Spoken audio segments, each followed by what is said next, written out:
Off you go. My name is Owen. My name is Emmanuel. And we're here with former head boy Ronan and we're going to ask him a few questions about his recent signing to Huddersfield. Alright, so would you like to tell us how you got the job at Huddersfield? So I finished my leaving cert here at Gillen, and about the summer before I did my leaving cert, so just after fifth year, somebody came to watch one of our games when we were playing rugby league for Ireland under 17s, and he just asked us back to Huddersfield. So after the mocks during the midterm in February, me and a couple other lads went over to Huddersfield for a week, and we just did a little bit of training with them. And then I found out about a month before the leaving cert that they wanted me to go back over on trial, so I just went over, and it just snowballed from there pretty much, and I ended up signing a year at academy, and then signed a year at first team just now. And what was your favourite team to play for through the years? It's been tough. I've played for plenty of teams, but I'm not just saying this, but Ard Gillen had to be the favourite, didn't it? What goals did you set for yourself? I have plenty of goals set, but I'd say immediately in the near future it's to get through pre-season, because that's probably the hardest time of the year, and then hopefully this year I'll get to make my debut as well. What was your favourite position to play in? I quite liked centre when I did play centre, but I think I'm a bit slow for that now. So yeah, centre I enjoyed that when I did. I like playing prop now, so I enjoy that too. What's your advice to students who want to improve their game? My best advice would just be go to training, listen to what your coaches say, and just try your best. If you're doing that and you're turning up every week, you're going to get better. And what was the hardest game you played that you can remember? I reckon the hardest game was when we were in first year.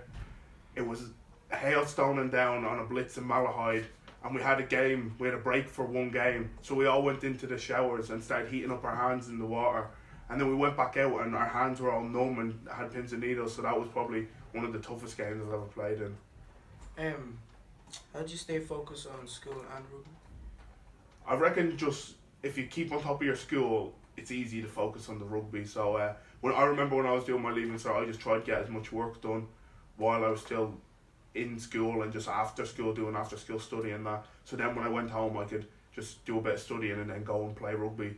So as long as you're keeping on top of your work, it's easy to focus on sport, because if you don't keep on top of your work, then you're going to get bogged down with the school stuff, and you won't even be able to go to training because you're playing catch up.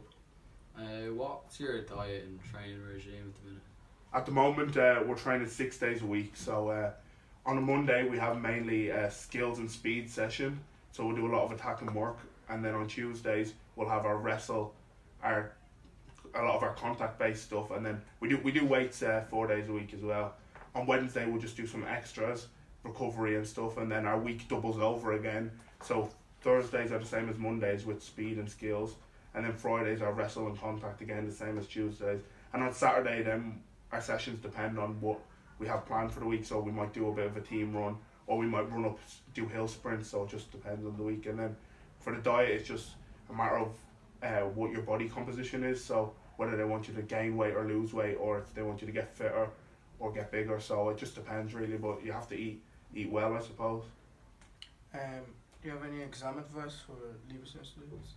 I just reckon my best advice is just to try your hardest, and don't get bogged down over what other people are doing or what other people's results are. Just focus on yourself and stay in your own lane, I suppose, because that's the most important thing. As long as you're improving yourself, then you're going to be getting better at what you need to do. So I suppose that's the best bit of advice I can give to anyone. Finally, what was your favourite memory of being in Ard Gillen? That is a tough one to say. I don't know. Some of them probably couldn't be said on camera, but I reckon one of the best ones was just being involved with the green schools and our tackle the litter campaign when we went on the social media and got to do that. That was unbelievable, and the most of transition year being involved in those kind of things. I look back and I tell stories of that to everybody about what I did in transition year, and it just doesn't feel like school. Like it's just, you get so many opportunities if you put your hand up in stuff in transition year, and throughout the whole 6 years I had in Ard Gillen, if you put your hand up, you learn that you get opportunities to do stuff, and you get to do great things and meet great people. But if you just stay quiet and don't put your hand up, you miss out on all those activities. So there's plenty to offer. So I suppose they were the best memories for me anyways. Thanks very much. Cheers, lads. Thank you.